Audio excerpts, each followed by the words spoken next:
आज ही how to learn channel subscribe करें। हाउ टू लर्न चैनल पर होगा आपके सभी मैथ्स और रीजनिंग डाउट का सफाया।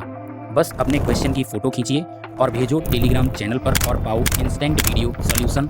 Subscribe now. 11,200 रुपए की राशि चक्रवृद्धि ब्याज पर 2 वर्षों में 15,456 रुपए हो जाती है। यदि पहले वर्ष के लिए ब्याज दर 20% प्रति वर्ष है तो दूसरे वर्ष के लिए ब्याज दर ज्ञात कीजिए। ध्यान से समझो, आपका प्रिंसिपल कितना है। देखो यहाँ पर अगर मैं बात करूं कि पहले साल अगर आपके पास 100 रुपए, ध्यान समझना, पहले साल आपके पास प्रिंसिपल 100 रुपए है और 10% की रेट से आपको पहले साल में ब्याज मिलेगा तो 110 रुपए हो जाएगा।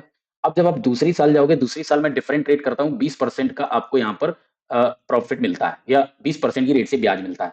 तो अब आपका ये प्रिंसिपल नहीं रहेगा चक्रवृद्धि ब्याज में। चक्रवृद्धि ब्याज में ये प्रिंसिपल हो जाएगा, यानी 110 का 20% आएगा। अगर सिंपल इंटरेस्ट होता तो इसी पे 20% मिलता।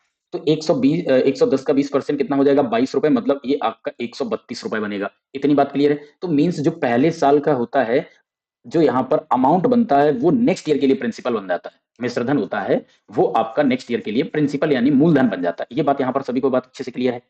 अब देखो, टोटल हमको ब्याज कितना मिला? 15,456 रुपए। कितना इसमें ब्याज है? 11,200 माइनस करा दो प्रिंसिपल, 6, 5, 2, 4, 4,256 रुपए। अब एक चीज देखो, पहले साल के लिए आपके पास 11,200 रुपए है। इस 11,200 रुपए पे कितने प्रतिशत की दर है? 20% प्लस 20% की रेट से एक साल के लिए। तो 11,200 का 20% कितना आ जाएगा? ये आपका बनेगा 2,240 रुपए। ठीक है, और 2,240 अगर हम ऐड करेंगे तो 40 और ये 22 और 12, ये आपका बन जाएगा 34, यानी 13,440 रुपए। एक साल बाद इतनी वैल्यू बनेगी। अब यहां पर आपसे कह रहा है कि x%, यानी हमें पता नहीं है, x% की रेट लगेगी तो ये आपका पैसा हो जाता है 15,456। इतनी बात क्लियर? क्योंकि 2 साल के एंड पे होता है। अब एक चीज यहां पर समझो, यहां से यहां पर कितना ब्याज मिला? जैसे यहां पर आपने देखा 2,240 रुपए मिला 20% की रेट पर। तो यहाँ पे आपको कितना मिला? यहाँ पे आपको ब्याज मिला होगा, माइनस कर लो, 6 आएगा, 5 से 4 जाएगा तो 1 आएगा, 4 से 4 जाएगा 0 आएगा, 15 से 13 जाएगा 2, यानी 2,016 रुपए। और ये 2,016 किस पर मिला होगा? ये आपको मिला होगा 13,440 पे। तो यहाँ से आप परसेंटेज फाइंड आउट कर सकते हो कि नहीं कर सकते हो?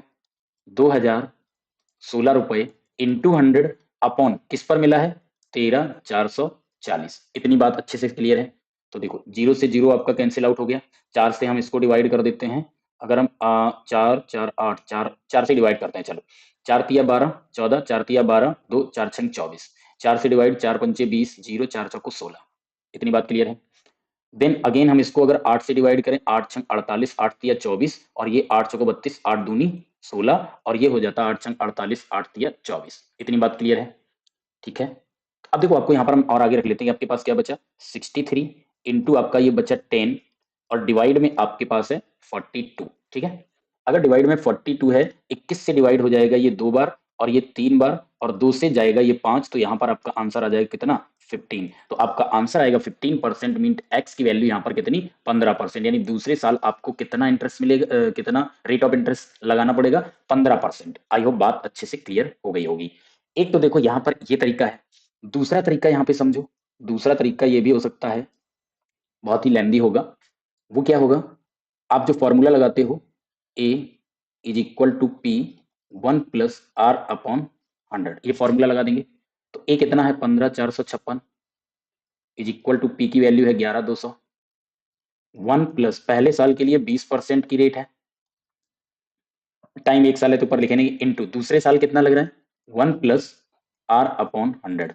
तो यहाँ पर आर की वैल्यू करेंगे। तो ये वाला जो तरीका होता है ये बहुत ही लेंदी तरीका हो जाएगा, ट्रेडिशनल मेथड हो जाएगा। तो हमने जो ये तरीका बताया है ये बहुत ही आसान और बेसिक तरीका है।